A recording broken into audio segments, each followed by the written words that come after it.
Make sure that they're online. All right. So some people are watching on YouTube. Some people are watching on Twitch, obviously. You know, that's like home base. And we've got people watching on Facebook. We're kind of fucking multi platform. Some gifted just came in again. Damn. In them guts with another 10 gifted. Holy shit. Swift Zoe Gaming, thank you for the sub. The real Barack Obama, thank you. Hodge43, thank you as well. Chat, we're going to start off kind of hot today. We got a lot to get through. You know, when I'm clicking in, and by the way, y'all should encourage me to stream earlier. When y'all catch me late, trust me, I'll rewatch my streams. I won't be my best for me. I might think it's super entertaining, but when you catch me right now, I could hit 81 easy. You feel me? Y'all got to just get me to stream around this time, all right? Because I be having a long day, calls, all type of shit. I'm playing with my dogs. I got to do this, do that, blah, blah, blah. So catch me right now, perfect time. Anyway, let's get to a few things immediately. I want to salute to my man, Freddie Gibbs. You know what I mean? Y'all see the goal up there? We are trying to book Freddie Gibbs' girl for a scene. Yes, you know what I mean? A little chat nigga orgy. Feel me? We're probably going to try to see if we could do something where we pick a few contestants from the chat. And let's see what happens. Anyway, if you don't remember, I'll jog your memory real quick. So, Freddie Gibbs' girlfriend fight. I don't know. What the fuck? Maybe I just have to go to Google. So anyway, if you don't know, this is Freddie Gibbs' girlfriend right here, okay? Let's listen to him. To Destiny. Use your fucking name. That's what I mean. I mean, that's why I said situationships. I don't know, man. We just, you know, we got a good bond, you know, and that's first and foremost. You got to fuck with somebody that accept you for you. You know what I mean? And know that you like girls, know that you. By the way, this is 4 months ago. Go ahead, Freddie. You know, like to do what you do and, you know, have fun and, you know, and with the same, you got to accept all of their things. And I think that it's acceptance that, you know, make the bond with me and her go so strong. You know what I'm saying? That's fair. It's love, you know what I mean? Like we ain't never, you know, of course, you know, people argue. Like She's super solid. Any fucking couple super argue. Solid. She get on my fucking nerves. I get on her nerves. But, you know, when you get that family bond, you know, that's kind of tough to break. You know what I'm saying? Yeah, no, I just saw you guys were hanging out with our pops and the kids were there. Yeah, we was hanging out with our pops, kids. We all like family. You know what I'm saying? We was just in New York. Me and my baby mom. Shout out to Teresa. You know what I'm saying? Like we was all, you know, chilling. And, you know, do the baby mamas get along? My baby mama and my girlfriend. All right, we don't give a fuck about what Freddie Gibbs talking about. All right, Freddie. Hold on, let me make sure there's no fucking porn pops up. You know. I know it's Black History Month, but Twitch will not be that forgiving. You know what I mean? So anyway, Freddie Gibbs, who, you know, always vocal about other niggas shit, wifed up a porn star. Now, you know, everybody can choose what they want. Let me just show them right here. This is them right here. Little couple. So fucking cute. Anyway, you know, apparently, you know, and this is my guesses. This ain't from her. This is from me. You know, it looked like Freddie must have not been handling his business because, you know, she had stopped doing porn for a bit, but she's right back at it. Okay. Now, she has returned back to porn, and I got a shout out to my boy Adam22 for her return to porn. You're going to hear the story. Apparently, she was dating Freddie, still sucking niggas off, you know, for content. You know what I mean? Still getting fucked, whateshe was still coming back kissing Freddie. You know, Freddie's a cuck. We all understand that, right? But now she's back to doing porn again because she did stop for a little bit. And then now that she started again, my boy Adam22 welcomed her back to the porn game the only way he could. You know what I mean? He put her in a train. So I got to salute to my boy Adam. She has a different look these days. Let me see. Here we go. We'll find it right here, bro. Wait, I can't even find this bitch. Where is this shit? By the way, what's the update on Sharpie, chat? How do I find this shit? Is it no jumper? I don't even know how to find this shit. Oh, here we go. Okay. So my boy Adam hooked, yeah, this is Freddie Gibbs' girl right here, or ex-girl, whatever you want to call it. My boy Adam, being a slick bastard he is, hooked her up in a nice train, okay? So these niggas was going to long dick Freddie Gibbs' girl or ex-girl, whatever you want to call it. And I ain't going to lie, man. Yo, chat, let me tell you this. I've never won all of my beefs without doing anything.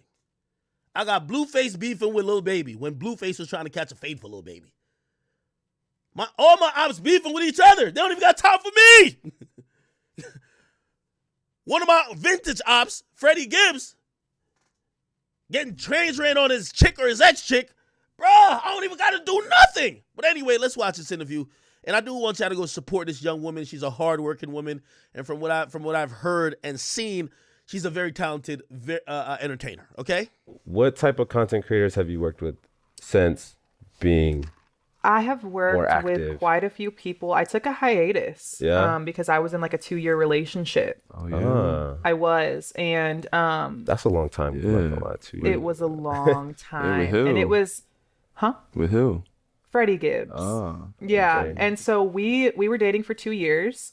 We started our relationship open. And that was my idea because I was at a phase in my life where you know you a cuck when you get in a relationship with a chick and she tell you it's gonna be open. I wish a bitch would tell me that dumb shit. We get in a relationship, she gonna talk about, oh no, this is an open relationship. Bitch, what? Yeah, open on my side.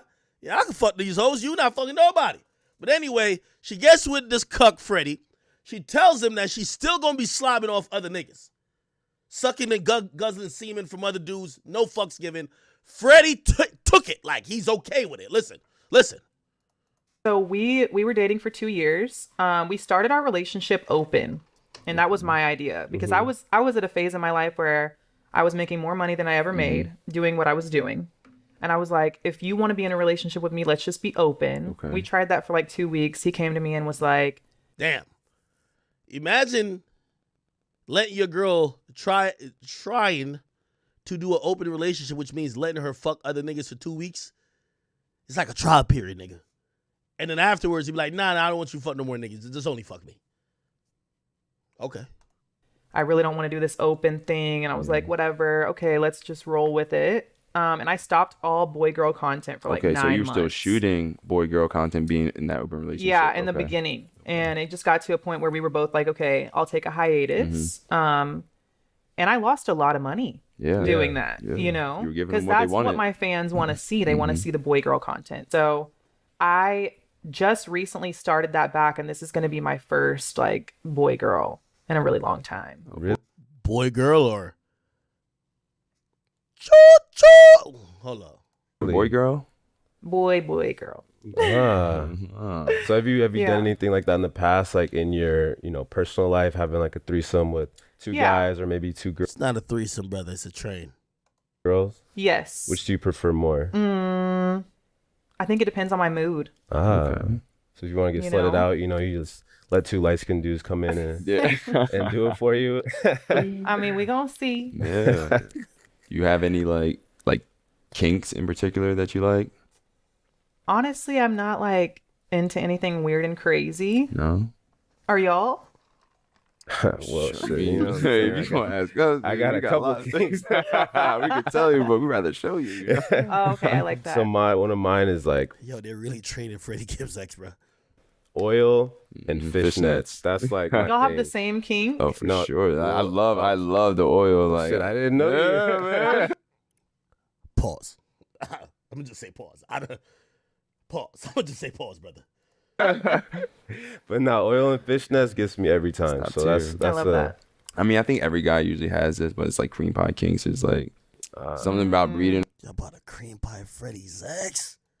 Somebody, even like when they're not on birth control, is great. It's like, I'm gonna take the risk, baby. And I mean, see what I mean? That's that shit. I felt like I had a cream pie kink, but I feel like you can't really have one if you don't have kids. So like, this was the shit Freddie Gibbs was guzzling out of the box while she was in. Remember those 2 weeks that she talking about being open with? Like, I never got anybody pregnant, so do I really have a cream pie kink?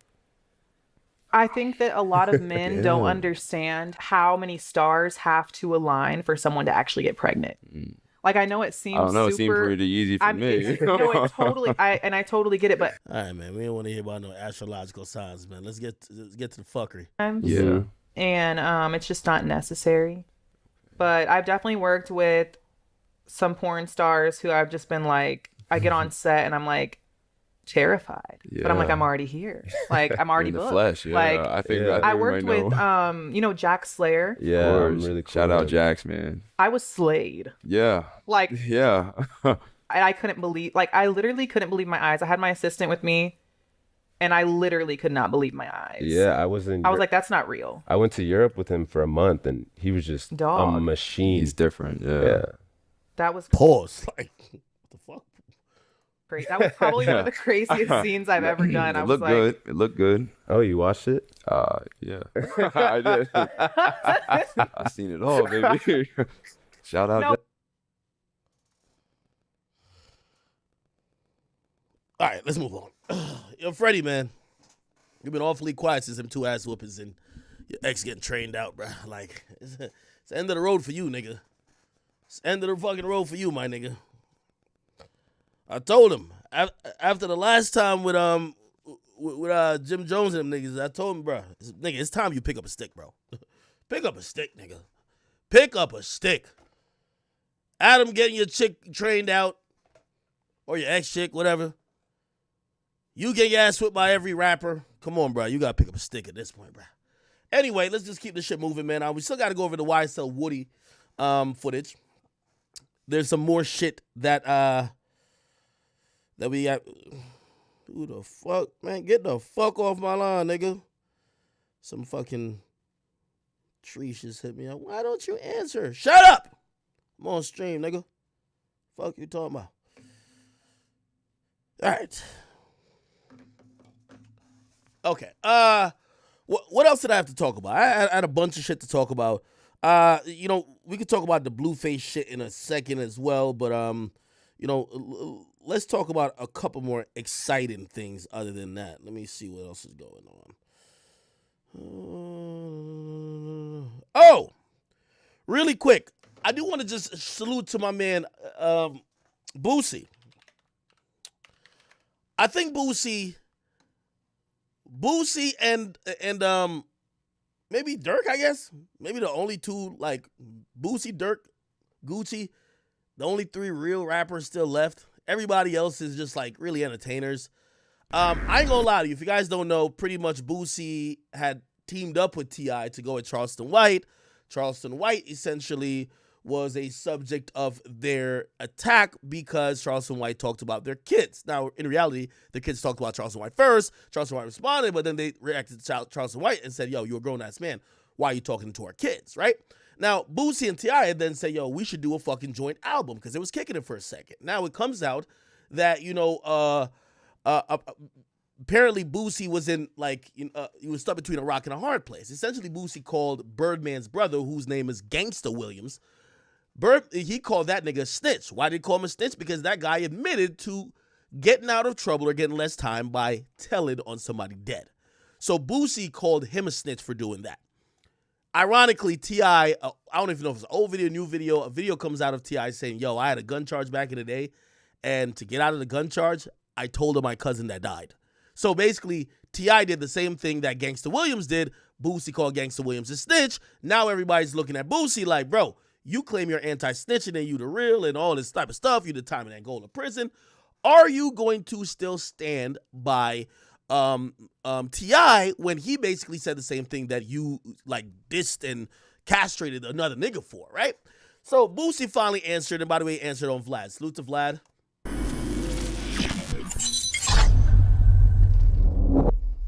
All right, here we go. Boosie, welcome back. First interview of 2023. Let's get it. Let's get it. So I got to talk about this. Some interviews back, I brought up Terrence Gangsta Williams. Yeah. And we talked about how he cooperated on some of his friends. How you think, Vlad. Stop making that law. You don't know if he did that to get out of jail. Okay, fair enough. We don't know that.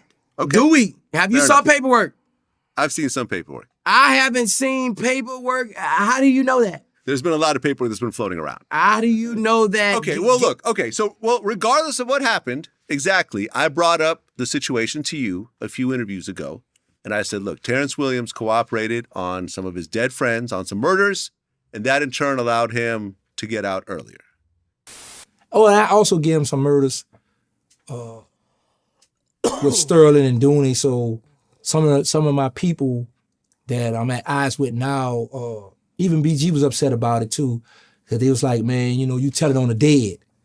I didn't look at it like at the time. I was like, well, this is a way I can get up out of prison. I'm not testifying on no one. I'm gonna give them this here. They're gonna cut my time. Cool, But you had an issue with that, right? And you spoke out the way you usually do in these types of situations. I had a real respect for Gangsta and the stories I heard about him, but that shit leave with me. I have no type of respect for him anymore. What I had for him, that was because of all the stories. And so this was the old interview where he's going in on the gangster dude. So this is a gangster dude. Let me see if I can show him again. My bad, sorry. This is a gangster dude. And then this was Boosie talking about the gangster dude back then. That shit leave with me. I have no type of respect for him anymore. What I had for him, that was because of all the stories and all that. But once you go that route, I dismiss you from my legend book and X you out. Well, let's just say the story is true. So like I said, I haven't seen the actual paperwork. And you haven't seen the paperwork. He could be telling you that just to be telling you that on fucking camera. Right. He about to set up 100 motherfuckers. That's how that shit go, man. You stay solid, nigga. Some of us gonna make it, some of us ain't. That's just how it gonna be. You know what I'm saying? You can take that gangster shit off your name, man. Real shit, man. That shit hurt me when I heard about that shit. Cause how all them niggas in that city stand up for gangster in Angola, man. Word. Them niggas talk highly of this man. They stand on this nigga name. Man, I fell down to my knees when the law came. They hear that nigga was out of jail, and that nigga done got down. Cause them niggas in that city, they stand up behind that nigga. Talk about it, Boosie. Lee Luke, when I rep Baton Rouge and all my niggas, they gonna come up, putting down and staying silent and put in work in the streets, they say gangster. That's one of the good names they say. And that nigga fucked that up with real niggas in the penitentiary. He responded, there was a little bit of back and forth. And that was the end of that. But since our last interview, there's a podcast that came out with your man, T.I. Yeah. And he talked about a somewhat similar situation. He said that him and his cousin ended up catching a gun case. His cousin died, and he cooperated against his dead cousin and made that gun case go away. I've seen him do it! All through the comments, when that came out, was, hey, Boosie said what he said about Terrence. How does he feel about the situation? Man, I fell down to my knees when the law came. Well, I feel like the situation with Terrence, I don't even know if that's true. Because I got people who won't come into Vlad TV and talk to you about Terrence. Okay. But so I don't know if that's true.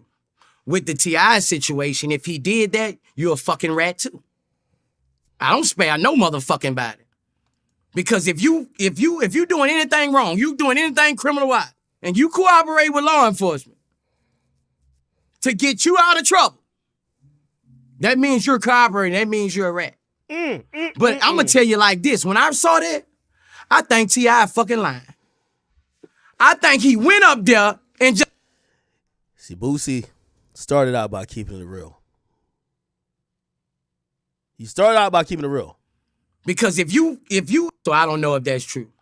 With the T.I. situation, if he did that, you're a fucking rat too. This is the thing about snitching I keep telling y'all people. The funny part about this whole thing with snitching is that snitching is snitching until it hits home. Everybody know what snitching is until your homie is snitching. Everybody know what snitching is until your partner is snitching. Everybody know what snitching is until gang is snitching. Ain't that ironic? You never hear this. Nobody ever says, yo, Maybe 6ix9ine was just up there talking. Maybe. No. Snitching. It's easy to call it. Yo, let me tell you, this snitch era of music is the best era. I'm going to tell you why. It's weeding out the people who aren't keeping the same energy. It's weeding them out. Because now we looking at everybody and be like, so you still rapping about fuck all snitches while your man who used to do mad songs with snitched? Now, I ain't talking about Boosie. I think Boosie is still one of the very few that, shit, he's trying to give T.I. the benefit of the doubt, but he said it up front. If he really did that, he snitched. I'll come to Vlad TV and talk to you about 10. Okay. But so I don't know if that's true. With the T.I. situation, if he did that, you're a fucking rat too. I think you should have ended it there. I don't spare no motherfucking body. Because if you doing anything wrong, you doing anything criminal-wise, and you cooperate with law enforcement to get you out of trouble, that means you're cooperating. That means you're a rat. Holy. But I'm going to tell you like this. When I saw that, I think T.I. fucking lying. I think he went up there and just got the fucking talking. You think something happened at 18 years old, right? You gonna hold how vocal he is. I've been around this. You gonna hold that in all them damn time. I've seen him do all it. this damn time for 20-something years. You gonna hold that in, and it finally came out. Why admit to that? Why admit to that after? Like, I've seen him do it, bro. This what I'm saying. I've seen him do it. I've seen him do it. T.I. He's saying this happened early in his career. Right. I've seen him do it. Like, when all this was going around with the shit, I've what they seen said him do it. On the when he got busted with the guns. With the cop stop. No, the video. Man, I fell down to my knees when the law came. The video, man, the Crime Stopper shit. Oh yeah. No, well, yeah. Well, like I said, he got busted with a bunch of guns. I've seen him do it. And he ended up getting a deal which involved him doing Crime Stopper commercials. Man, I fell down to my knees and he when the law got came. very little prison time. Right, a bunch of military ammunitions, basically. And he did that. Right? Yeah, but all this stuff. Yo, you can tell Boosie want to believe it's not true. Boosie said, yo, I think that nigga lying. Why would he lie about, if you think that's snitching, right? That's Boosie's words. Why would this nigga just lie about snitching? If being a snitch is such a horrible thing to be, who would come out and lie about being a snitch? Bro, I just feel like, from me, talking and vibing with this man, I don't feel like he could have held that in for fucking all these years. I've seen him You do just it. basically just come out and say some shit like that. Like, I don't that know, shit man. Look, like, and then, like, I'm like, why the fuck he say that when we got a fucking album finna come out? I've seen him like, do it was it. like, bro. Okay, so is that album coming out? No. Oh. Wow. I'm going to be honest. This is why I think Boosie gets a lot of... Boosie isn't promoted on social media a lot, but I think Boosie has fans who literally look at him more than a musician. They look at him as the streets. And I was a little surprised he said this, because who knows? Maybe a tape with him and T.I. could do a little something. But he's sticking to his integrity. He said, fuck no, we're not doing it. It's not coming out. It's not coming out. And this is when I realized that's why even sometimes, even if he goes on some LGBTQ stuff and you might not agree or you think he's going too hard, you got to respect Boosie's integrity. Let me tell you, we're living in a time where money buys most people's integrity. Or people are selective politicking, as Wack would say. They're picking and choosing. Rule for you, but not rule for me. But I got to give Boosie real credit, because Boosie seems like he's picking morals and principles over possible dollars and cents. So you have a finished album with T.I. that's not coming out? No, because it ruined everything. Because of that? It ruined everything. I woke up with my motherfucking phone, everything full. Like, Boosie, you cannot do an album. Boosie, my real fans like, Boosie, you the last one left. Yo, my man on the negotiator channel, Rich Kai, he says, yo, Gunna and T.I., they're rodents, but they're not really rats. Like, I don't know what that means, but I got you, bro. They like, you cannot put this album out. Like, you know, my uncle OG nigga called me. Like, Boosie? Like, nigga, hey. Nigga, what you gonna, hey, look. Nigga, that album ain't, my uncle called me. Nigga, that album ain't coming out. He told you that. That was my uncle's OG nigga, 61. Nigga, that album ain't coming out. Nigga, you stand on business, nigga. And I ain't talk too long after that. That what he, nigga, you stand on business, nigga. So this album is done. We got about 8, 9 songs. Okay, so, because I remember we talked about it in our last interview. We were talking about even doing a joint interview with you and T.I. Yeah. Damn. Well, I got to say, salute to Boosie. Boosie is standing on his principles, whether you want to believe it or not, and I respect it. I respect Boosie for doing that. Do I believe that T.I. is a cooperant? Do I believe he's a truth teller? I've never called him a truth teller based on the silencer situation, even though it looks hella skeptical. You know, he got caught with about, you know, pretty much an Al-Qaeda's worth of guns. Did a year and a day. Also got caught like on parole or whatever the case is with some other shit. Didn't really do much time. But I've always been on the thought of you can't just call somebody a truth teller or, you know what I mean, or some people call a rat or a snitch if, like, who did they tell on? So without having any knowledge of who he told on, it was hard for me to really believe that T.I. is a snitch or whatever people want to call it, right? Now, I don't know why he unsolicitedly just volunteered the info that he told on his dead cousin. Now, if you ask me, and maybe I'm giving T.I. out here, T.I., you've been trying this comedy thing. You got to come out and say that was a joke. You have to come out and literally say it was a joke.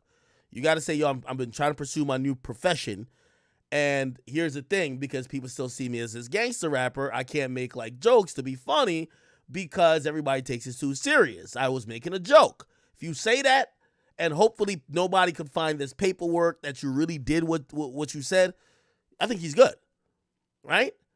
But now, if he told on somebody who died, is he like, I mean, listen, that's for the streets to politic. No, now, if I'm him, I'm saying it's a joke. T.I. been doing the comedy shit. You feel me? Oh, shit. Yo, XYNZ and ZX, what the fuck?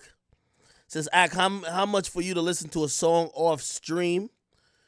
I rock with you heavy, don't matter if you listen or not. Send the song through, brother. You know, thank you for the $300. You know, I don't want to make your money just go in vain like that. Just send the song through, bro. Okay. From within, he says, pull up stuff. Like, okay, whatever. All right. So, what am I supposed to take from this? I'm going to just, my final takeaway is this. The rap game is very selective. You know, and I don't want to call nobody out, but I'm just being honest. A couple years ago, actually 3 years ago, this exact time, Meek Mill was very vocal about snitches and teaching an example and people who snitches have wronged and people who snitches have put in jail. Now, granted, Meek Mill has now elevated to a different part of his life. He's hanging out with, you know, Michael Rubin, Robert Kraft, and a bunch of other guys. Maybe he doesn't care about snitching anymore. But the current snitches, I haven't heard Meek Mill say a word. Okay? There's certain rappers who usually diss snitches all the time. There's gangster rappers out of, like, you know, whether it's like, you know, these smaller gangster rappers, they used to, you know, especially when 6ix9ine was, you know, revealed to be a snitched, everybody had his name like a punchline. I don't really hear people name dropping Gunna. Don't really hear people name dropping some of these other people. It kind of really feels like, you know, and this is the good thing. It's the destruction of the codes that really never existed. Only existed to send off black men on dummy missions. So when you ask me what I get out of this is not like 6ix9ine's career is never going to come back based on 500 other niggas snitching. This is never my goal, because some people think that's what my goal is. No. Well, my goal is that when you hear rappers talk about snitching and you see them quiet now, you should know they're already capping. If any rapper 2 years from now start rapping like he's the biggest thug, killed the most niggas, hates snitches, and would kill snitches, but right now he didn't say a fucking word about none of the conversation going on, you should know these niggas just entertainers. And we do have to start instilling that into the community. Because I keep telling you the reason why I believe that TK's locked up, TK took a lot of the music to heart. And yes, Chicago drill was very real. A lot of them guys in Chicago drill, they were living real lives more than they were making music. But the majority of the rap game is not that. The majority of the rap games are rappers. They're entertainers. They're, I don't want to say pretenders like they are not street dudes, but they're rapping about maybe the past life or they're rapping about somebody else's life. And a lot of times people listen to these guys to think, I heard what this guy said on the record. He says if something happened, he's spinning and spinning and spinning. No, they're not spinning. Most of these guys are calling the police. Most of these guys, when they get caught up, they're cooperating. And we're seeing the video footage. I just keep saying, every gangster rapper is quiet. Gangster rap don't even hit the same when these niggas are quiet about this shit. Because now when you rap about all the AKs and choppers and niggas you done killed, we all looking at you to say, nigga, stop it, nigga. So street rap is in a very interesting place. But we do have to publicize these things just as much as we publicize the cap. Because if we listen to all these dudes, they swear they're King Von. They're not. And maybe some have the repertoire or live the past life to be that. I'm not saying all of them, but a majority are not. And some of these guys sound really good over a beat, but in reality, they're perpetrating a lie. They're telling you what they won't do. Okay? All right. I get what you're saying. You say everybody got an opinion until it's their homie, right? Abso-fucking-lutely. You get what I mean? All right. Okay. That is the Boosie topic. You guys can, give your opinion on that. I'm pretty sure, Drill will upload that to YouTube. We're going to get to this Woody situation again. I don't know if we should jump right back into it now.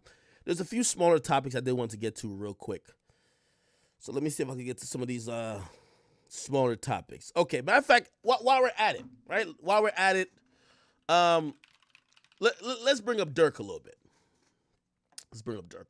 Okay? I feel like Dirk is one of the few rappers who have really mixed reality and entertainment, like almost to the point you really don't know. And one thing I can say about Dirk, even though you're going to have people say, oh, no, well, he got out of this case in Atlanta by blaming it on Vaughn, but we haven't heard that he made a statement. We didn't hear that. Now, another problem with the streets, and this is why I'm glad not to be in the streets, even though at times I comment on the streets.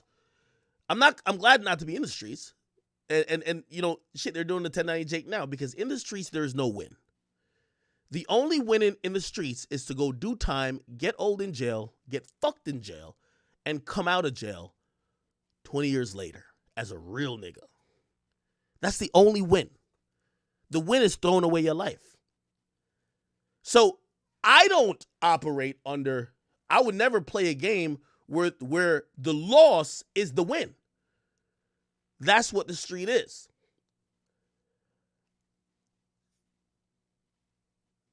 Dirk is at a place now where people would have rathered him just to claim he's real. Okay, he should go to jail for the whole thing that happened in Atlanta. Now, again, I'm not 1090 Jake does what he does, and he's even said it on here. He said this is not the brunt of his content. He's not trying to go around doing a witch hunt. He literally just said, he did expose some snitches, but that's not all he's going to do. I don't really care about exposing people who are telling, right? If it comes out to light and you've been saying you're the realest nigga, of course that's a problem. But I'm not looking for shit. That's not just me. Anyway, somebody unearthed some previous paperwork for Dirk. And apparently, I don't know if you guys remember. So back in like 2012 to 2015, apparently they say Chicago toughest gun laws. Like, I'll show you an article. Highland Park and Chicago gun laws are amongst some of the strictest in the country. This is what's been said about Chicago for the longest, okay? However, if you happen to spawn on the south side of Chirac, you get birthed with a gun, okay? From what I'm hearing, you're going to leave the hospital. They might give you a little high point. They might give you a little 22, okay? You know, if you go to one of the trauma centers, they give you a 4.5, okay? And to keep it real, shit. You go to some other places, they might give you a rocket launcher because they know you got ops. That's just what it is. However, they claim that Chicago's gun laws are the strictest in the city. Now, what does that equate to? Essentially, it's supposed to mean when you get caught with a gun, you automatically go to jail. For example, in New York, we saw Lil Wayne who went to jail. Look, Lil Wayne sentenced jail, New York. Yeah, he was found guilty on a gun charge and he headed to prison. This was 13 years ago. This is how long it was. Look, he pled guilty to attempted criminal possession, blah, blah, blah, and he will serve a year in prison. So he literally went to prison for a year for having a gun. A lot of people usually say you get caught with a gun in New York, you're going to do 3 years. Automatic, don't even talk about it. You know what I mean? You know, I'm guessing people are getting better lawyers these days because Zay Osama just got caught with a switch in an Uber and he didn't do no time. Apparently the charges got dropped. I don't know how Wayne went to. I got to look into this Wayne situation because niggas is getting charges dropped left and right. And Wayne, the biggest rapper in the world, went to jail for a year while Zay Osama get caught with a fucking switch, which is a federal crime. Bigger than New York. Federal crime. Does nothing. Right? However, I only bring this up to say New York, Chicago, tough gun laws. Now, Lil Durk caught 3 gun charges, which a lot of people were like, what the fuck is going on there? Lil Durk, 3rd gun charge. You know, obviously, let me see. Look. Lil Durk arrested on his 3rd gun charge. Here we go. Chicago Tribune. Okay. Oh my God. I'm not doing that. Fuck. Anyway. Let me just give you the summary. Lil Durk basically had a 3rd gun charge in Chicago. People were wondering, it's no way if Wayne had 1 gun charge in New York and he did a year, Lil Durk with 3 gun charges in Chicago, which have similar tough laws, Durk got to be going away for a while. However, all of Durk's gun charges somehow got dropped, okay? And people always wondered how, and I think that's why the intrigue has been into, you know, everybody's doing paperwork research these days. People started looking into Durk's previous charges and probably start finding some stuff out on how these things were dropped, okay? Now, if you look at this stuff, you're going to see in 2016, he got cleared of 1. Oh, my God. They hate my fucking ad blocker on this shit, don't they? Judge clears them of whatever. Yeah. So he got cleared of all these gun violences. See, in 2013, this is the one. Rapper associated with Chief Keef. So this was the arrest. Durk, blah, blah, blah, was charged with unused, lawful, felony count of unlawful use of weapon by, felony count of unlawful use of a weapon by a felon, The offers, blah, blah, blah, for person they saw with a gun, they saw Banks with the gun, blah, blah, blah. This might be, there might be another one, okay? Anyway, the point was this. From one of these arrests during that time, right? From one of these arrests, it looked like it might have been this, was it? Yeah, June. Yeah, it looked like it was. Yeah, this is one. Essentially, Durk refused to cooperate. So, you know, while people are in this new era where it's a scarlet letter for snitches, people are also giving brownie points if you didn't snitch. So people realize that this 2013 charge, which I ain't gonna lie, people were thinking that Durk was doing some funny shit to beat 3 gun charges. Like, I don't know if you guys were following the war in Chirac, but people used to say, how does Durk get 3 gun charges in Chicago and don't go to jail? People kept saying that. How does that happen? Now we get the paperwork, and the paperwork basically says, here we go. It's a Glock 17 weapon, semi-automatic, 9mm. Here's the serial number, blah, blah, blah. Durk Banks, da-da-da. And they said that the detective read the offender the Miranda warnings from memory. The offender refused to cooperate with the investigation and requested attorney. Interview terminated. From what I was, kind of told a little bit about this, they wanted Dirk to kind of like, either pin it on somebody else or something like that. They were investigating something bigger. And I think this gun might have been linked to some other shit. Anyway, Dirk refused to say anything. He went to, obviously jail, and his lawyer defeated this case in court, right? Which is a proper way to do it. Now, I keep telling y'all this. One of the great things about, number one, Dirk is one of those guys you could tell he's really been active. Let's just say that, right? But number two, he's actually one of the smart individuals that probably isn't that scared of a trip down to county jail, knowing that his lawyer will beat it in the long run and he'll probably get bail. So he relied a lot on his lawyer, but at that time he's getting some money so he could afford a lawyer. I keep telling you with niggas like YSL Woody, bro, these dudes are dead broke. When you're talking about, TYMB, what's his name? Moo Fufu, what was his name? Fubu, like I don't even know his name. TYMB, I don't even know his name. Anyway, when you talk about people like that, they don't have money for a lawyer. When you talk about Boston Richie before he got to a certain point, don't got money for a lawyer. So they're in there trying to just say anything to hopefully not get fully booked, right? Because they haven't like fully got charged yet. They got arrested, and now they're at the station. The cop is talking to them in the interview. They're like, yo, listen, you want to talk before we hit you with these charges or no? These dudes are usually saying, yeah, I want to talk. Like, yo, I don't want to be sitting in jail forever. There's people sitting in jail on $1,000 bond just because they don't got it. So Dirk, obviously was smart enough. He's like, yo, just bring me down to the jail. And clearly his lawyers held it out. So, salute to Dirk for that. Apparently he's about to put out a new project very soon. He actually put up, and he responded to this too. He said, he put this on his story, he said, yo, just shut the fuck up and you good. The Voice 2.0. Now, he announced that The Voice 2.0 is coming out. Which, let me see, he said this. I'm about to drop the album Midnight. If y'all want, I don't care. I keep telling you that Dirk, to me, is one of the smartest rappers. Like, very fucking smart. He's playing this game so smart that,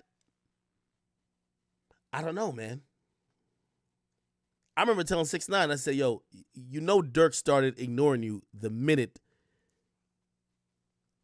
he got more lit than you, right? The moment, at least within the culture, the moment he got more lit than you, he stopped dealing with you. Look, he jumped out at YoungBoy, got them sales for 7220, right? He jumped out with the Aha track. YoungBoy dropped I Hate YoungBoy, which I really love the I Hate YoungBoy track, but that shit helped his album go to the moon, right? He did 120, right? Or no, 120? Yeah, it's like 120 he did, right?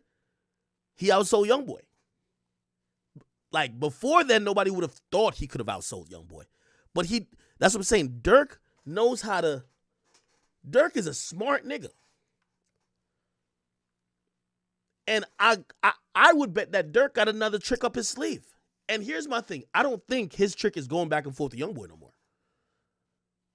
I think until YoungBoy drops an album selling a lot, he ain't going back and forth. He's just going to diss everybody. He's going, the innocuous disses. He's going to diss everybody. All my ops, fuck y'all. Die slow. He's going to say shit like that. But he ain't going to target. I don't think he's going to target YoungBoy no more. Why? Dirk knows how to fucking climb or social climb in the industry. Remember, 6ix9ine was shitting on him. He was below Meek and below Lil Baby. And a couple other niggas, right? Shit, he was even below Moneybagg Yo at that point, too. Gets the feature with Drake.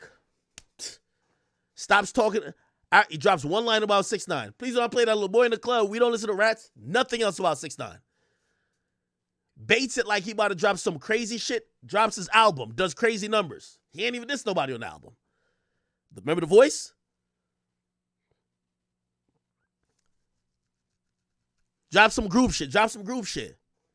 Keep dropping these one-offs. Comes out, bang.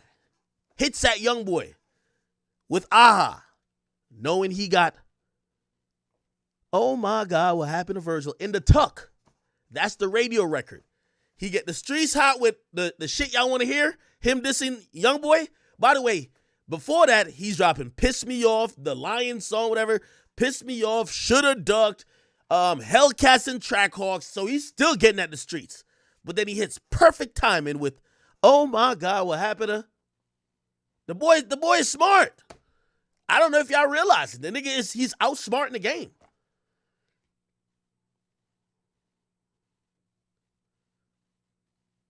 If you ask me right now, I don't think he'll outsell Baby. And by the way, they're not in competition because they're like friends. Or I don't think they look at each other as competition like that. But I think if both drop a mixtape, Baby would sell more, but people are just as interested in whatever Dirk's dropping as Baby. Only thing Dirk got to do now, keep dissing niggas, right? As unfortunate as it sounds. He got to keep his foot on the streets and keep his foot on the neck of his ops. Like, keep sending shots at them, right? And then he got to drop 2 to 3 more songs like What Happened to Virgil, and that boy is out of here. If you ask me, he's already, maybe not at the lightning hot peak. His career is already leveled up past where Keith been in his career. Yes, Keith at a single moment was hotter than where Dirk is right now. Because Keith at one point was like pretty much like the number 2 or maybe the hottest rapper out, right? But Dirk has carried on for the last 2 to 3 years a constant wave of being super duper hot. You got to give this nigga credit. You know how he's doing it? He's playing the game. This boy is very calculated.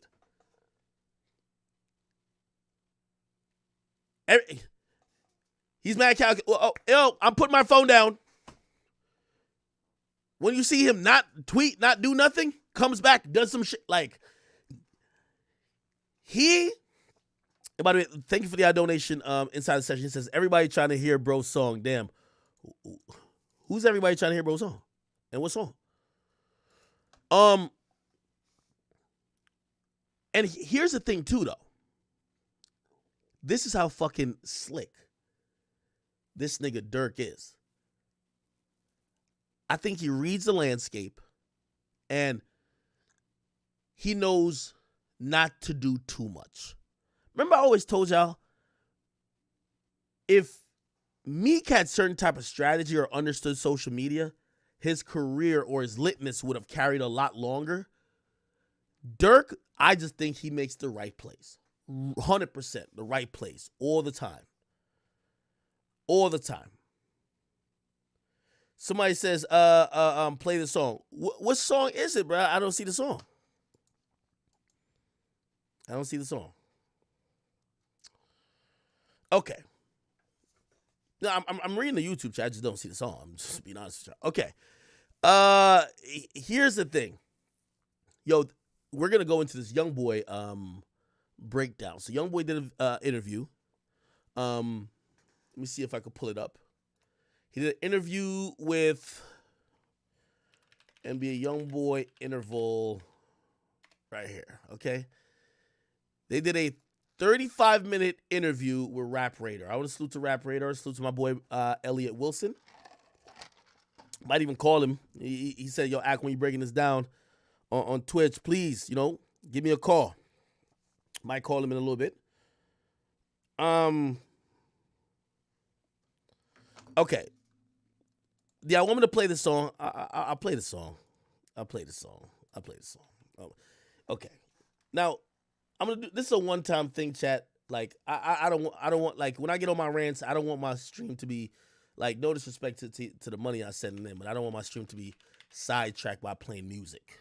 Also, I don't know if your shit is copyrighted and all that type of stuff, but I'm gonna play it.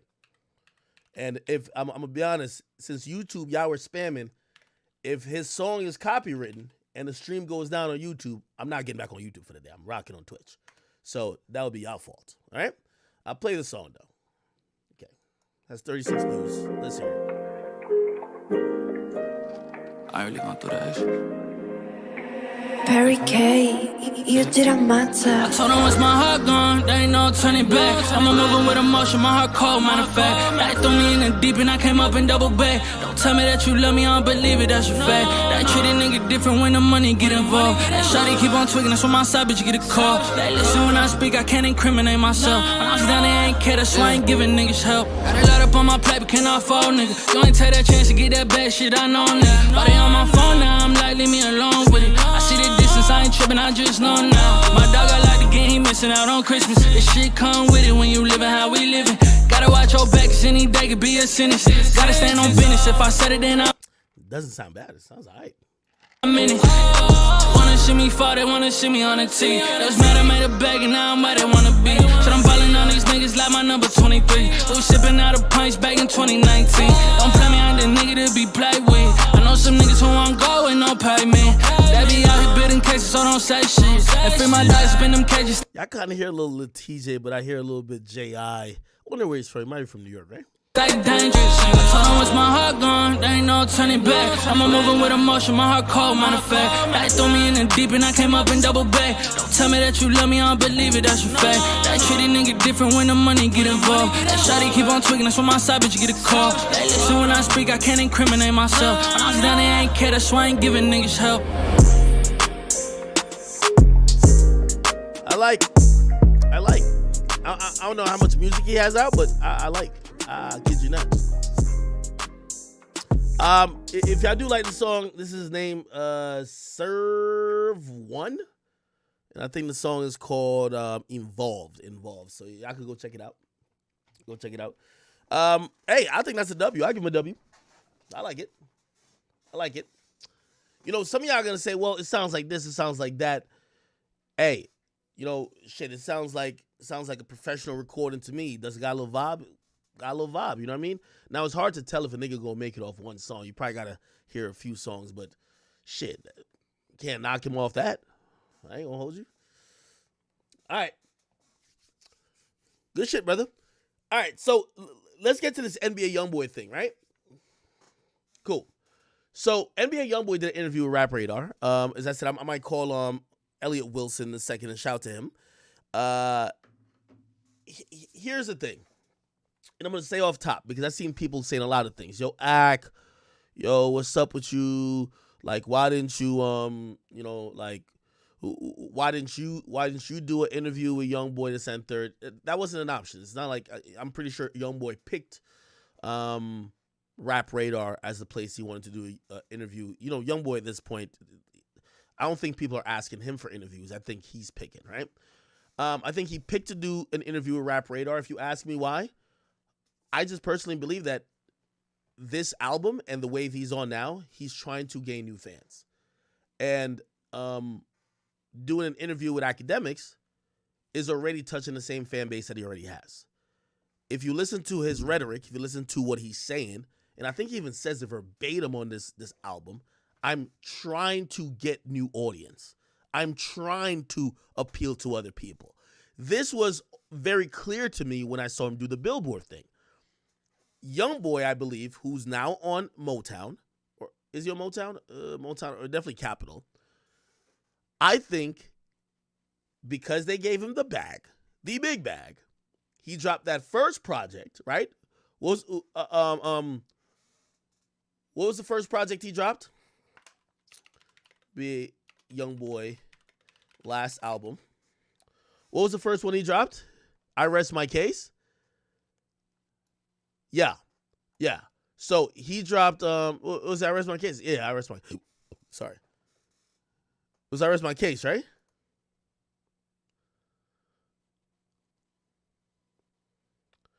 Yeah. So he dropped I Rest My Case on January 6th. That was the first album that he dropped on Capitol. And I believe Capitol probably said this. This is just my assessment. Capitol said this. YoungBoy, we want you to be who you have been. So we can't force you to do things. Keep in mind, no label likes this whole deactivate my Twitter. I don't talk to people. I don't roll albums out. I don't drop singles. Just here's the album. They let YoungBoy drop the project, and the project did about 30,000 first week. And I think they probably went to YoungBoy and said, we tried it your way. Now, please try ours. And I think he probably met them in the middle and said, yo, yeah, I'll do it. And what's their way? Let's do a rollout, a real rollout. Let's also get beyond, we know you got YouTube already. The people on YouTube that fuck with you are going to listen.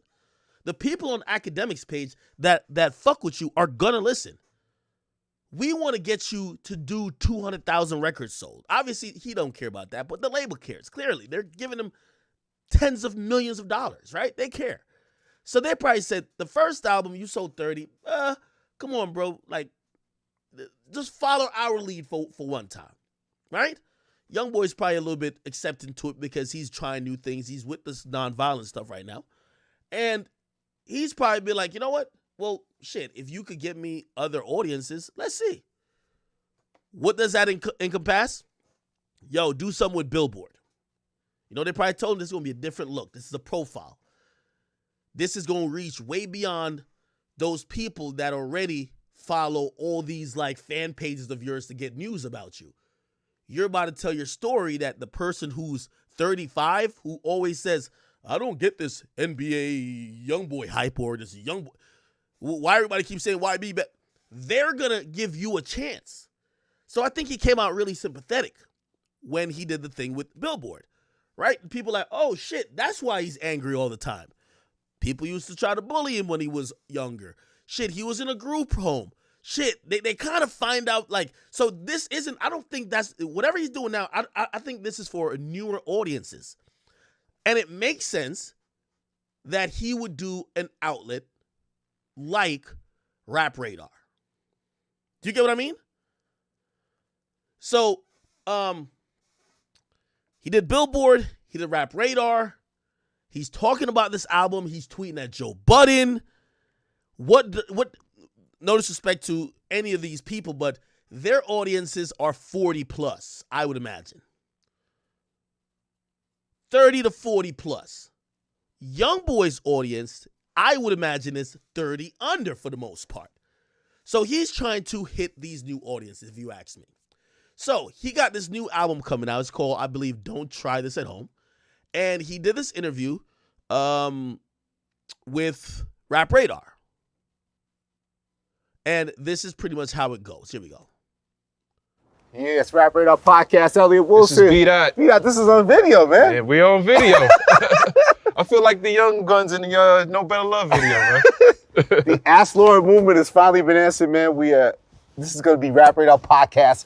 This is a video edition, man. Yes. Special on the Interval Presents YouTube channel. Where are we, B-Dot, man? What are we up to today, man? We are in the great state of Utah talking to the most prolific artist in the game, one of the most streamed artists, NBA YoungBoy. Ooh, YoungBoy's in there. It's his crib. He invited us. Can you believe it? Can't believe Exclusive conversation, man. Shout out to Billboard. They did that thing, but it's about for him sitting. By the way, also, this is why I think this was picked too.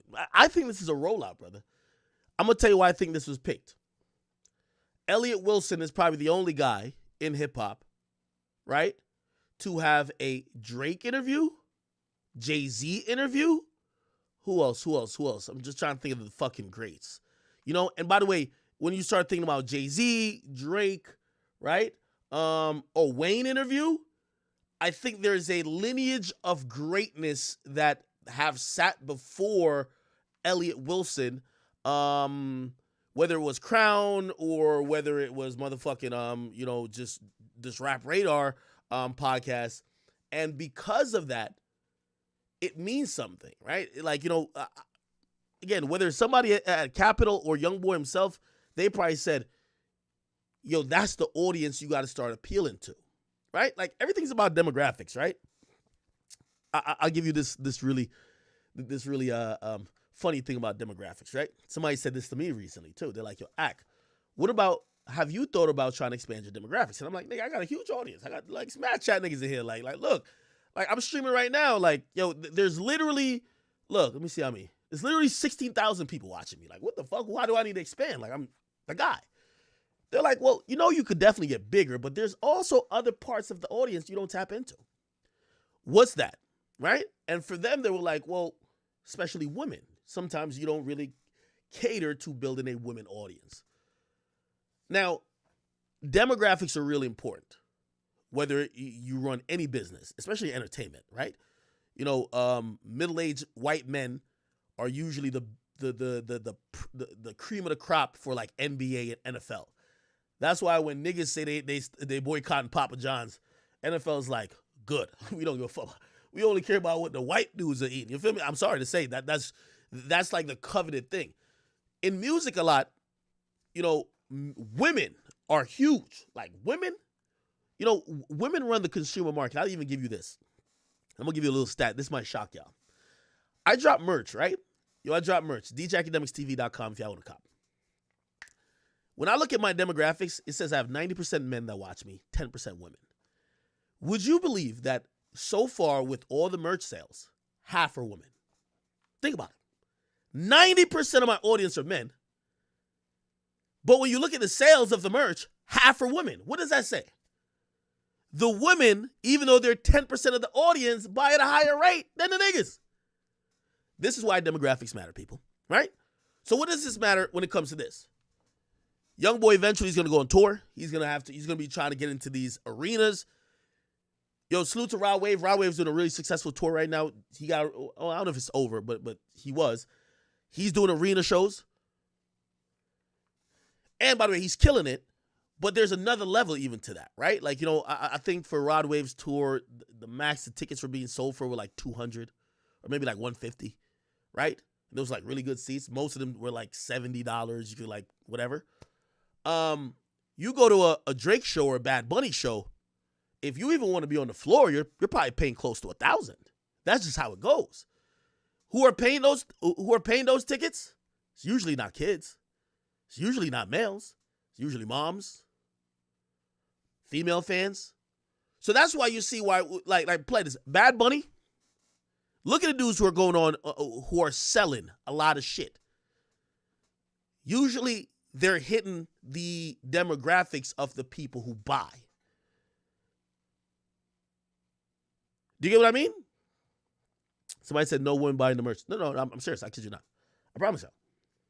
First of all, well, I'll even prove it to you. Most of the gifted subs comes from women. Playful Anxiety is one of the leading gifted subs. Playful Anxiety is one of the viewers that are leading in gifted subs. She's a woman. You know what I mean? I'm just telling you that this is just demographics, people. I'm not really reinventing the wheel. This is straight math. I did this. I went to college for it. Stop it, bro. So here's the point what I'm trying to say. I'm saying Young Boy is trying to hit these other demographics. And I think that's what Capital has in mind. He has all the youth already. But the youth they're an attention economy, which means they're going to listen, they're going to watch, they're going to click, but they're trying to mold Young Boy into a megastar, which he has the potential to be. But you can't just do it by just ignoring older folks, right? So you got to bridge the gap. This is how you do it. You get on Billboard. You start being a little bit more palatable. You got to talk a little bit more, right? It's the same reason why Young Thug, once he got to a certain point, started doing interviews by himself. You can't just be antisocial, unless you like The Weeknd. The Weeknd's just an enigma, right? And the thing with The Weeknd, he got all the bitches. And the white bitches, the one who pays. You know what I mean? So I guess I'm breaking down demographics to say, I believe either Young Boy or his label has made a concerted effort to say, let's put out music that other people outside the age bracket that we dominate might like. Let's do press that will appeal to people that operate outside the demographic that we already dominate might like. And let's see what will happen to our numbers. This is a different rollout, people. Okay? Now, let me keep watching. Sitting down with the culture and really letting them know the mind state he's into right now. Mm-hmm. And I'm excited, man. You ready to get in there? I'm excited. I've never been to Utah, man. I never met Young Boy, so this is going to be an exciting experience. I'm excited. Cold, man. It's cold. You know, Young Boy, don't get scared, B-Dot. Young Boy has a lot of fans, man. They're going to be watching this, man. We got to do a good job, right? All right, well, it's cold out here. Let's go heat up inside, man. Let's do it. Let's get into it, man. Rap Radar Podcast, yeah. Hey, man, we in Utah for the man himself, man. Young Boy. How you doing, sir? I'm cool. Thank you for having us, man. Thank you for coming. Absolutely, man. This is a beautiful place, man. I mean, I feel like, people could say, well, this is a trial and tribulation you got to deal with, but I think you made the best of it. Like it just feels like this home just feels very like, you know, warm and just like a dope place. Like, can you talk about why this is like work for you is like your home right now? It's just peaceful. Not too many people. Ain't too much to really get off into. That's a hell of a view right there too, right there. It's a long way from Avenue J apartments, right? For sure, for sure. Or you said in Billboard, like just being out here is like the best thing that ever happened. Also, this is where I do think it's completely organic with YoungBoy. I think the tone of voice, I've seen some people criticizing it. I talked about this before. His tone of voice, his demeanor. YoungBoy doesn't like, some of y'all want him to talk like how he was talking or screaming at like Kodak over the phone, talking about, yo, my wife? Like, that's not really how he communicates. He kind of is, he's a soft-spoken individual. And what this tells me is that he's level-headed. It also tells me he's sober. This tells me that, you know, he's trying to be thoughtful. So I like this version of YoungBoy. And you're right. You love the serenity and just the peacefulness of it? I love like the weather too. You like the cold weather? Because in BR, where you're from, in Baton Rouge, it doesn't get snow and stuff like that, does it? I don't really like it as much. Like, I ain't really used to it. But I just like seeing the difference. Right. Mm. So out of all the places in America you had to choose, you chose Utah. Right. Did you feel like, was it like an adjustment for you, like when you first came out here? No, because I wasn't really looking to fit in or to get off into nothing. I just wanted somewhere to go. Far from Baton Rouge. Right. Do you miss Baton Rouge a little bit? No. As far as music goes, like, how have you been how's the process been different?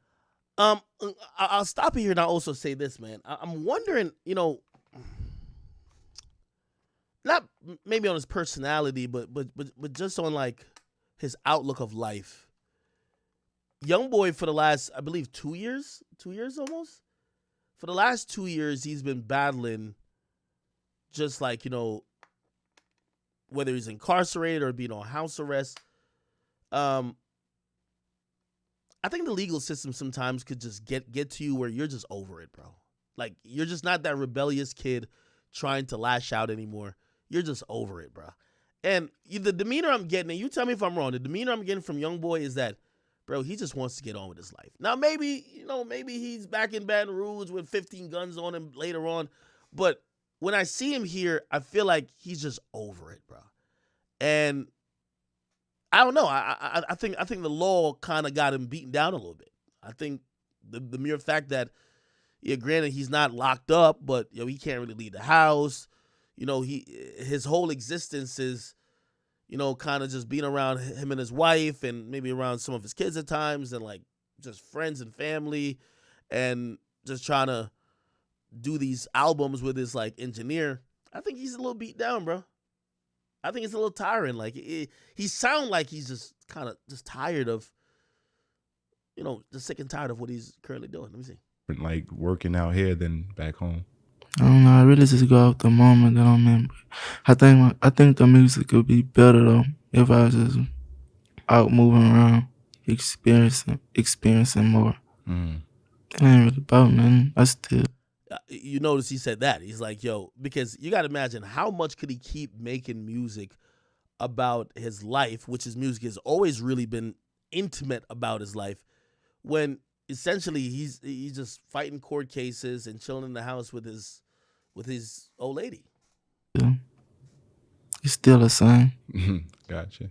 What made you turn it up on your neighbors, man, with that black video and creating a party out here? I had actually asked the neighbor. I asked one of my neighbors. I should have asked the other one, though. It was just something creative that was brought to me. Are the neighbors nicer out here? They cool. They don't bother me. But you definitely, you just haven't at all ventured out. Like, you pretty much stay on your home base at all times. And the cars ain't been touched. You got, like, an amazing car collection. They just sitting in the garage. Yeah. I don't really know how the neighborhood look or nothing. What about, it's like to get here, it's a lot of restrictions, right? But what about your family? Is it easier for them to come see you and visit you and your friends? Nah, they got to go through the same. Oh, the same procedure? Yeah. Yeah. But you built a whole new foundation, man. You recently got married and, what inspired that to, settle down that way and get married and move in that direction? I always wanted to. And the woman I'm with, made me actually want to rush. That's how it works, brother. That's how it works. You gotta get the right one, man. That's how it works, right? Did you do like living in the home? Did you do like a big kind of ceremony kind of thing, or just kept it real low key? Low key. You had the kids involved too. Oh, okay. In a previous interview I saw you did with like Angela Yee, you said that you never felt that kind of love, from your grandmother. Did you feel like your partner gave you that, fill that void for you? I feel like she do a lot for me, bro. Do you think that that's because obviously you've sort of been real reflective of like the kind of music you make and the content you make and your responsibility to that? Do you think that sort of like having that stability at home is also a factor in that, of how you're viewing things right now as you grow?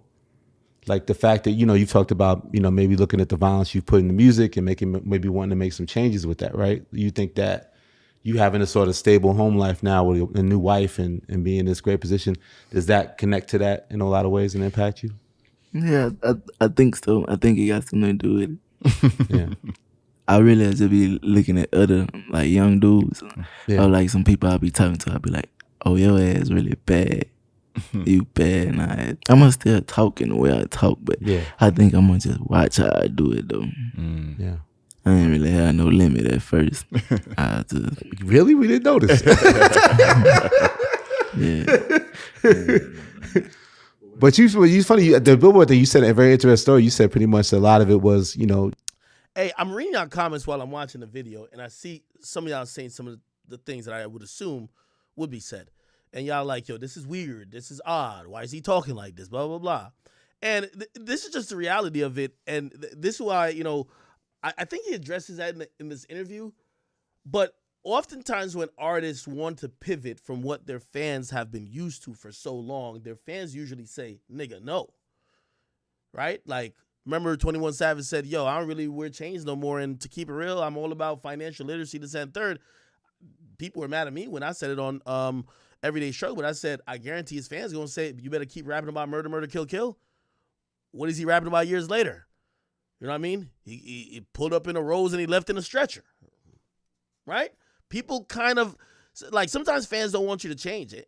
And I think YoungBoy is at that brink or at that point where it's either two things, right? He could just be playing up a role because apparently in March he has a potential hearing to maybe get this whole case dismissed. That's still lingering over his head. That's the last federal case.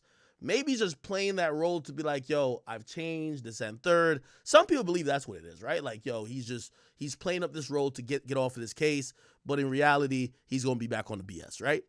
Some people also believe that, yo, no, he's changed. Like, he's gotten married. He's around different people. He's now sober. He's thinking different. This is just his new way of how he's moving, and that's what it is. Some people believe that's what it is, and then some people just actually believe that, yo, we don't care what he's on, we still want the music, which is murder music. Like, we want to hear YoungBoy being YoungBoy. We don't want to hear this new changed YoungBoy, okay? Let's keep listening. There's a beautiful picture of your grandma right here in the home, and, we know how important she was to you, and you told a story about being in the group home, and then, so you were getting sort of bullied and stuff, you said, and that kind of like unleashed the beast, right? Like that sort of showed, a lot of times people end up moving a certain way is because they've been like impacted, a certain way, right? Like, and that sort of unleashed a fire inside of you that maybe you didn't even fully know you had, right? Mm-hmm. There's another story though. Do you listen to some of that old material, your old stuff?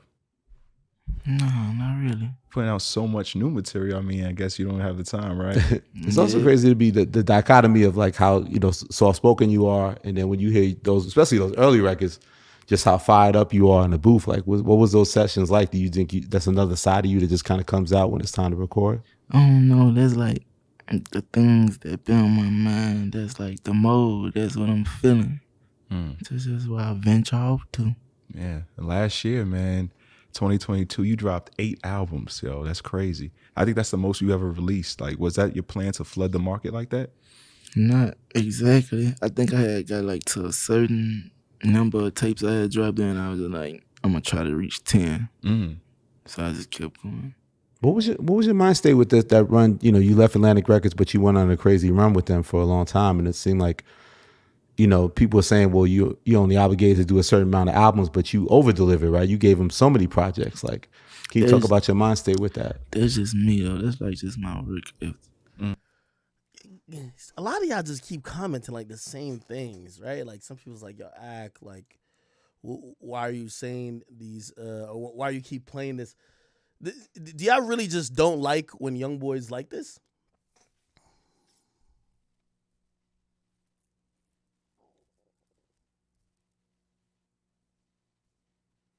What is it? Y'all tell me. I want to read what y'all really think. Someone said he's trying to be X now.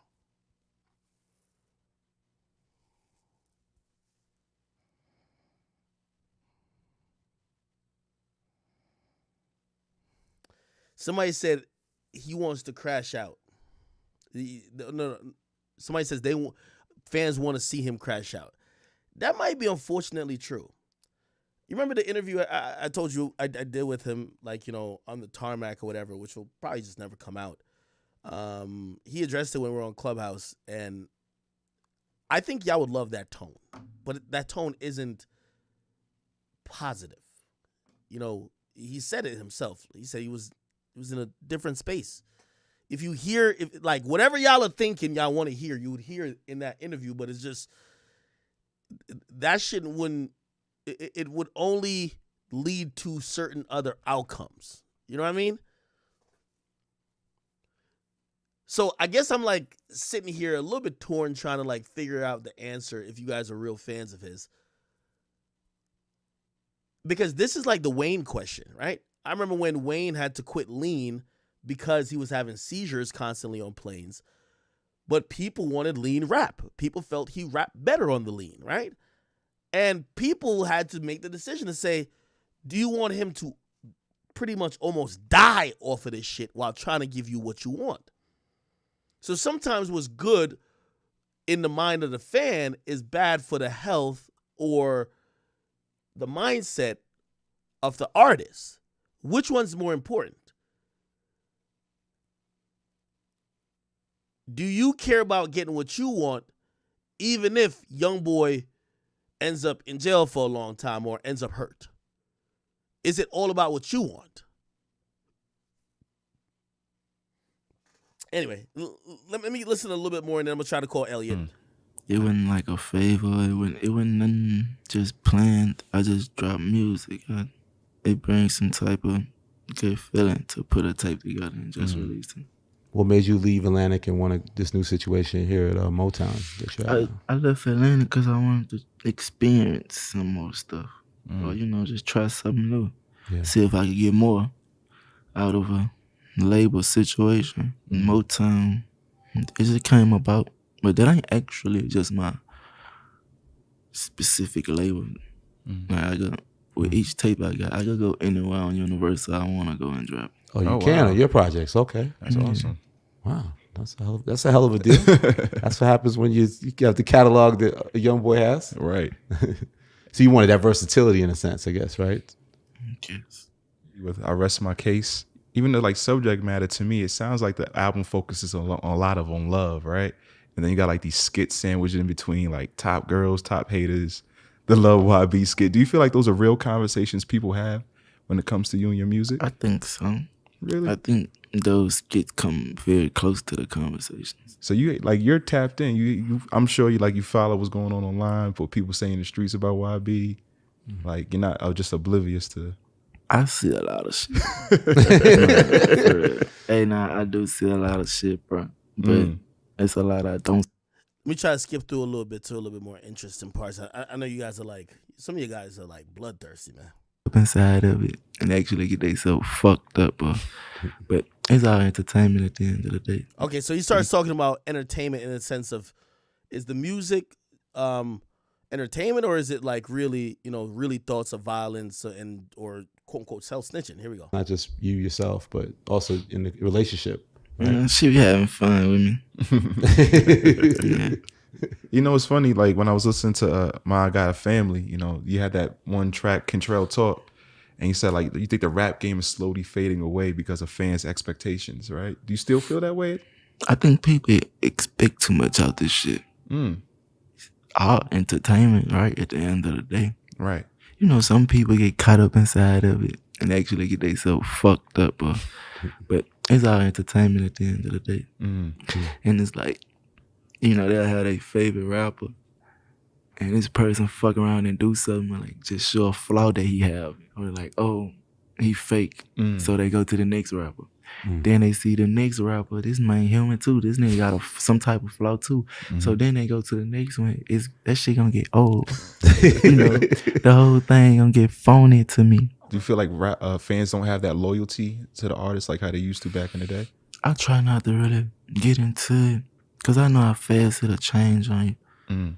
You know, like you got your supporters, but like they'll flip on you quick. Like you do that one wrong thing. And get that bad comment from them too. Right. Yes. But your fans are sticking by you, man. Like, according to Illuminate in 2022, you're the third most streamed artist in the United States, right behind like Drake and Taylor Swift, man. Like, what do you credit to your success? So much more to be done. I don't know how to explain it. I don't really feel like nothing been done. Really? No. Wow. You still feel like you're just never satisfied, right? I ain't never satisfied. Yeah. But it's a lot more to be done. But do you draw any motivation from how much? Hey, this is kind of let me ask y'all a question. Because first of all, there's a large component of my audience that really likes YoungBoy. And I've just never seen y'all react like this to content from him. I get it. Some of y'all like, oh, Ak, we wanted you to do it. Oh, you want him to talk in a certain way. You want him to be threatening, Bobby, this and third. I get it. But y'all do love YoungBoy, though. Like, so I'm wondering, what is something changed? Is something changed? Now, I'm going to give a critique of YoungBoy. And I know y'all think that just because I'm cool with him, there's no critique. I do think that on this next album, we need like a bona fide smash out the gate. I think that's been missing in how people are realizing or remembering his projects, right? I think people are like, you know, unless you're a super fan of his, you might not remember a track off, you know, 3800 Degrees, or you might not remember a track off I Rest My Case. You might not remember a track off, you know what I mean, The Last Limito, right? And I think he needs a big hit. And I do think it's going to happen because I think they're trying to roll this out where I would imagine there's a hit coming. But that's my only kind of critique about, like, you know, just music stuff. When it comes to this, like, you know, bro, this is his personal shit. Like, you know what I mean? The nigga's going through life. Like, it's kind of odd for me to see, like, some of y'all fans who claim y'all love him. Y'all liked all them videos when he was talking to the wall, maybe, like, going through something mentally or maybe off some drugs. Like, y'all liked all that shit. Y'all like when he was threatening people.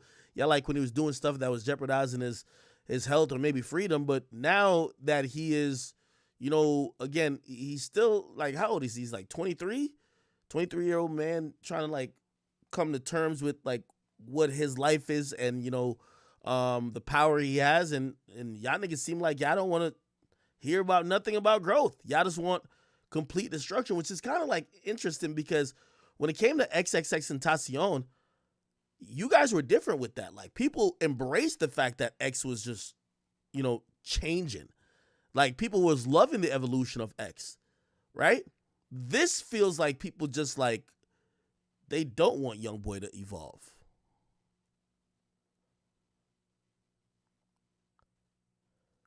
Somebody says, no, it's because he's boring.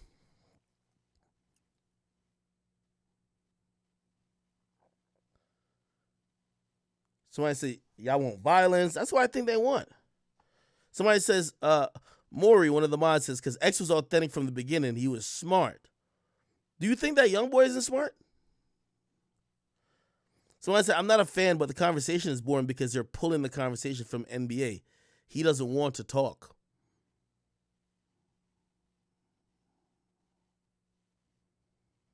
Okay.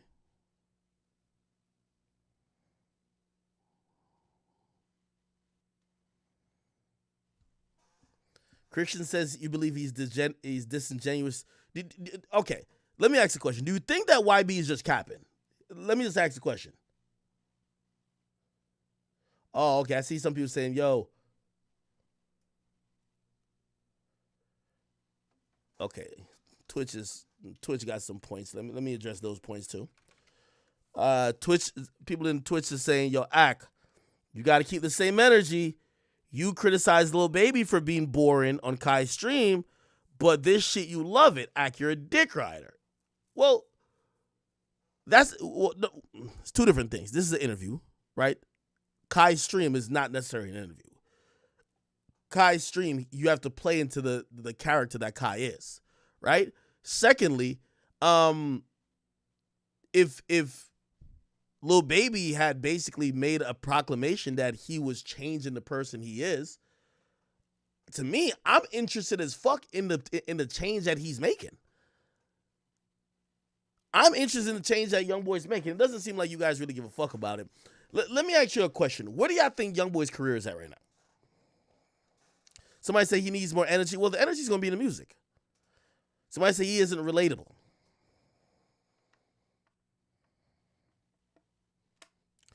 I keep seeing people saying, yo, people liked him because he was authentic. He ain't authentic no more.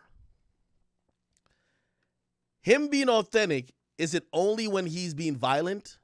So he can't be authentic to say, yo, I'm not on that no more. That's not being authentic. I would argue that the most authentic thing you could do is go against the grain. Everybody is preaching violence. He's literally saying, no, I'm not on that right now. I don't know. Maybe you can't please everybody, I guess. Somebody says L scripted industry interview. Am I dick riding? Y'all tell me.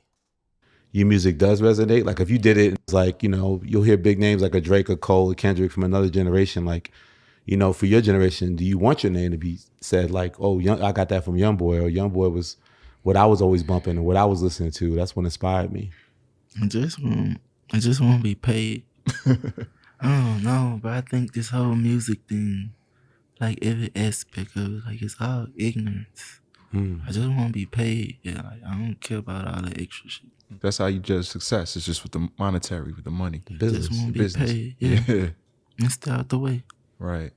How have you gotten those steps? Like, I guess moving from Atlantic to Motown and where you're at now, like, what do you think are some of the key things you've done that sort of like put y'all think I'm dick riding?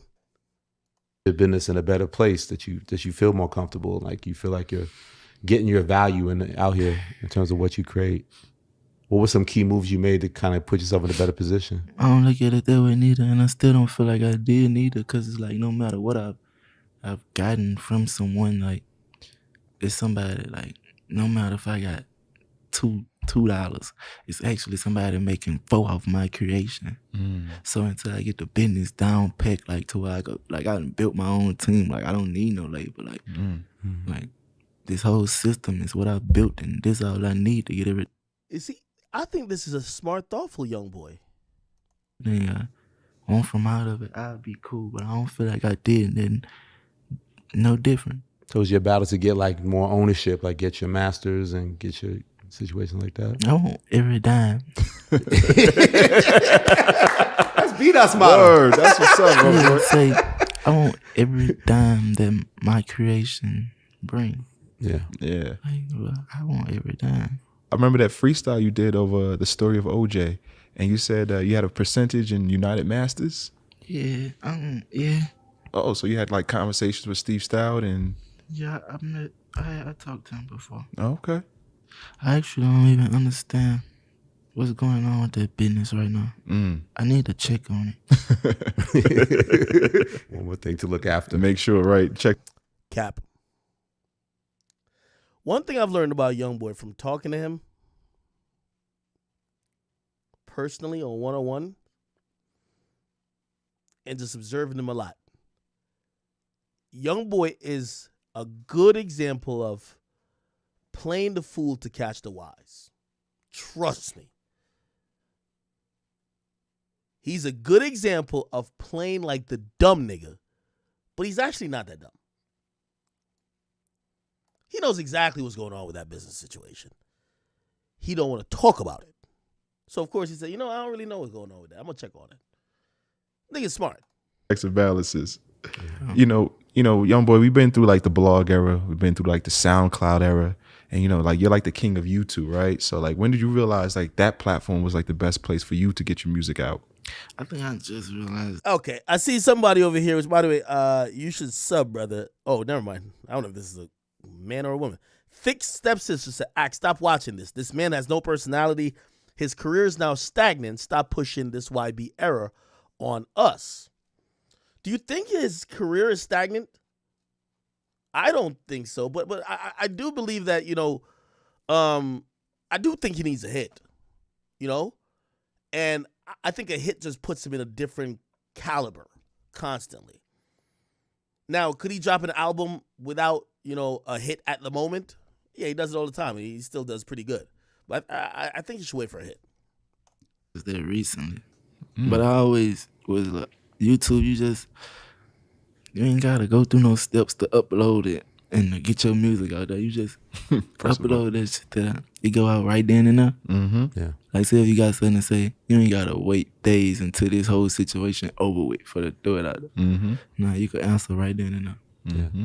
And less clearances too, like samples. And yeah, YouTube just quicker. It seems like you're not the type of person to hold any music back. Like, is that driving the label crazy? I do got a lot of music I don't drop, though. Oh, okay. I do drop a lot of music, too. I don't really know how the business side of that be going. Mm-hmm. They don't really come at me with it. On the business side, too, man, a lot of these artists, make their bread and butter on the road. But, being that you here, you haven't really been hitting the stage, in a while. Like, do you miss that element of the game, is performing, touring? It'll be fun to do, but I ain't fucked up about it. Okay, hold on. Somebody says, and Turbo 8400, man, bringing up some good points, but still subscribe, my nigga. He says he's copying Yeet and Cardi. What the fuck is he doing making that type of music? Why are we saying this, chat? Does anyone believe he's copying Yeet and Cardi?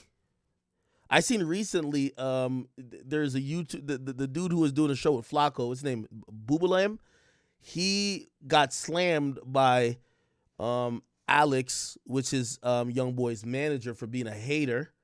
He got slammed for being a hater, and the reason why he got slammed, some people were explaining to me, they're like, is because the dude has been saying that Young Boy is mimicking Cardi. And I try to look into it a little bit, and I'm like, is it just the face paint? Really? Is it just both of them have rabid fan bases? Is it just the face paint? Is it the I don't know about the sound yet, because I haven't really heard songs that I'm hit like, yo. Well, I heard one song, I was like, okay, I get if somebody was saying Cardi a bit, but I haven't heard a lot of songs where it's like, oh, this nigga's just trying to be Cardi. So y'all tell me. Okay? Remember the last show you did? I was in Florida somewhere, if I ain't mistaken. Like, how do you even approach a set list? Because you have so many records. Like, it's like you're not, and also that you're not defined by one record. Some artists is like, oh, we just play that one record we know, that's their hit. Like, do you pride yourself on that you're not known just for one record? Like, you just somebody says his last project. Okay. Go off the previous songs already. Dodson, we didn't get to Officer YSL Woody. We're doing that next. Release though. Just ask somebody around me. And just let it be. Oh, just whatever the current project is. Yeah, for the show set, I just go off the previous songs I released. Or what I know they gonna want to hear for sure. What are some of those? What's 3 essential, from your humble opinion, what's 3 essential songs from your catalog that are kind of everlasting to your fans that they want to hear if they saw you live? Valuable Pain. Outside Today, or some shit like that. Slime Belief. 38 Baby. Well, that was my next question. What's your top 3 projects? What's your top 3 projects you think you put out? I think 38 Baby too. Top. And Mine Got a Family. Oh, there you go. For DJ Drama. Yeah, you went with Drama. What made you go to do the Drama Gangsta Grills thing with that, man? What made you reach out? Oh, no, you just used the Drama voice coming across a lot of tapes as a kid or some shit. Yeah. Or shit that's just drilled inside your mind. Right. get a host for it. You ask me who, I'm a drama. Growing up, you know, you say your mom was always inspiration. You know, she used to rap as well. You had her on 38 Baby Part 2. What other rappers did you look up to growing up or listen to when you was a kid? Well, like just local artists. Okay. From Baton Rouge. All right. If I ain't mistaken. Speaking on a parental front, though, I know your dad, you know, he's locked up right now. And he has a song dedicated, Hey Pops. Well, meeting him, I don't remember how it happened, though. Just be want to have a conversation first. Just to see, like, what type of mind you got.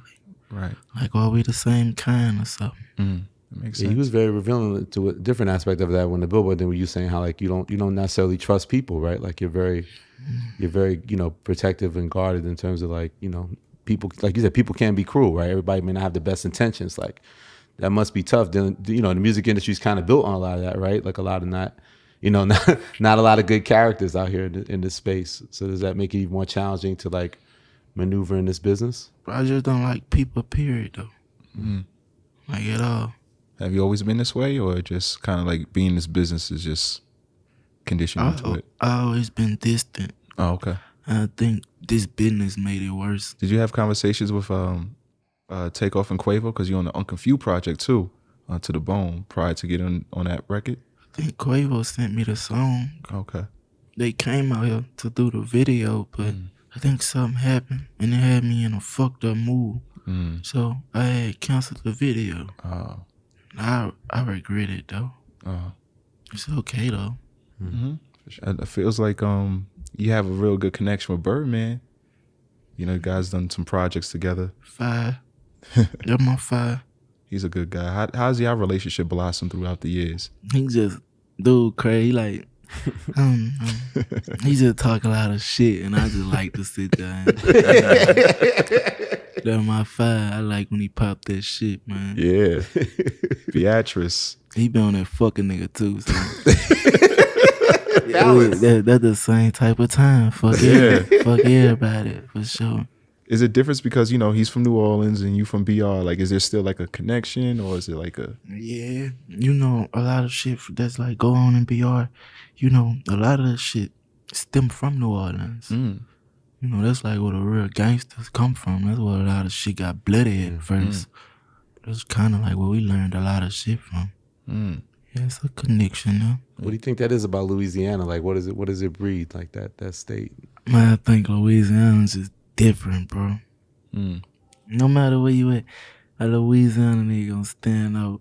And it's also something in the blood, man. Louisiana, you guys, you know, you have Master P, you got the Cash Moneys, the Birdmans of the world. And you even kind of taking up that stance with your crew, the Never Broke Again crew. You guys put the compilation, Happy Wife, Happy Life. Yeah, I had my fun.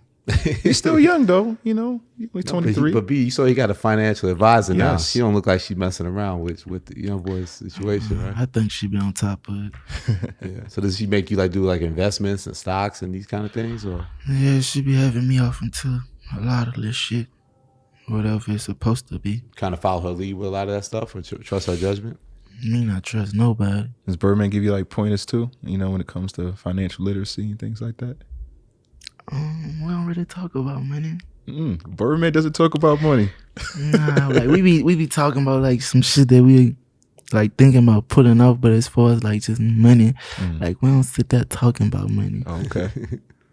I heard that you guys are working on a movie too, Baller Blocking, Part 2. So that's happening. Wow. Did you see the original? Yeah. You liked it? Hell yeah, Baller. That's a classic. Classic. Come on, classic. You watched it? Classic. Yes, for sure. Absolutely. Did you have to like take acting classes? Like, how was your acting? That's a no from your boy. That's a big shoes to fill, man. Like, you know, for following up with that classic. So think so? Hell yeah, man. I think it means a lot, you know, to the world, but specifically to New Orleans and Louisiana. You know, I think that's culture. It's a cultural moment. I'm looking forward to seeing you in it. I'm looking forward to seeing it myself. Oh, so it's all done? No. Okay. We never started yet. Oh, you started? Okay. And you also starting to Stop the Violence campaign, man. I like this. I like this direction that you're going in, young boy. Can you talk about that initiative? Yeah, I don't really want to get off into it. Yeah. Man, that shit, I don't know. I don't think it's getting out of hand. There's a lot of like bitch ass niggas like starting to have dealings with a lot of shit. Yeah. You know how usually sometimes it would be like two gangsters, like just literally at each other neck. And I like they got like real like bitches that's provoking and like just manipulating people. Like and I don't like it. I ain't cool with it. Right. Man, they got like just some bitch ass shit going on today, bro. That shit bullshit, bro. You just ain't feeling it. Yeah, just hey, stop the violence, man. Right. If you do something, just make sure it got a very good meaning, like the right reason behind. Do something with intention. Yeah. Yeah. It seems like people just want to do things for clout, as they say. They got babies killing babies, man. That shit. Yeah. But they got niggas that's 16 and walk up on you and switch you down. Yeah. That shit backwards. Yeah. But you gotta think about it. It's another bitch ass nigga though, who provoking this young nigga to walk up on you and hit you with this bitch though. Just cause he ain't really cut like that himself for to just walk up on you and just spank you right here. So he gonna tap Youngin. He know Youngin ain't got no mind. He know Youngin finna pop you in front of everybody. Right. No. Impressionable. Type of kill. Yeah. Yeah. Man, this shit just backwards. It's like I don't even want to see the youth being taken advantage of in these yeah, man. Man, ain't no gangster shit going on right now, man. A lot of pussy shit. A lot of niggas getting ready to tell on each other too. So you feel like even back home, do you feel like a responsibility to want to help some of those youth back in Baton Rouge? Shit, I want to help the youth anywhere. Anywhere, okay. It's all about the understanding. I think like with a lot of the youth, once you like just actually see or just get that belief of knowing where you actually can go or just come in contact with and have, like, I think that's when you just try to see everything clear. When did you realize that you started to have this impact on like the youth culture? Was there a moment specifically? That shit just come from somebody saying, oh, they'll listen to you if you say this. Right. Like, it ain't nothing bad to say, so I see it. I hope they'll listen to me. Yeah. And like you said, it isn't like you trying to clean every single lyric. Like you're doing the best you can. But, you know, but more intentional in terms of like, you know, I guess more like gun violence and things like that. That type of talk, unless it's warranted in a sense, right? Yeah. That conversation with Billboard, you say you're not going back to who you used to be. Who was that? Who was that person? I can say a lot about that person. It just ain't the right person. Not the right person to be. It ain't smart. I don't know. It's like with everything, like you just accomplished or like just been given. Like you'll be a damn fool if you stay the same. Like right, yeah.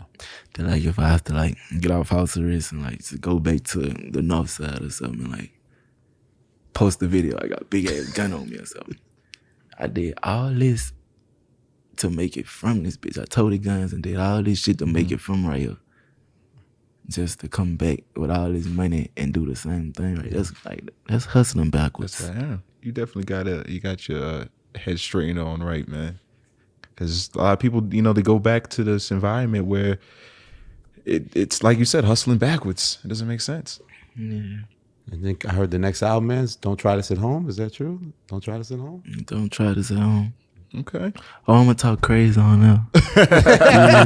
He's back. Yeah, say murder, man. I'm gonna talk crazy on that. But I'm letting you know though, don't try this at home. Don't try this. Oh, it's a cautionary situation. Yeah, it's all entertainment, bro. Right. I'm gonna talk my shit and everything I talk. I'm letting you know, don't try this at home. You feel like it's a thin line between like reality and entertainment, and sometimes people can't differentiate. Entertainment and reality is very different, but I do think some of the entertainers make their entertainment their reality also. If I said that right. Nah, you did. You did. Nah, like don't get me wrong too. Like a lot of people who you'll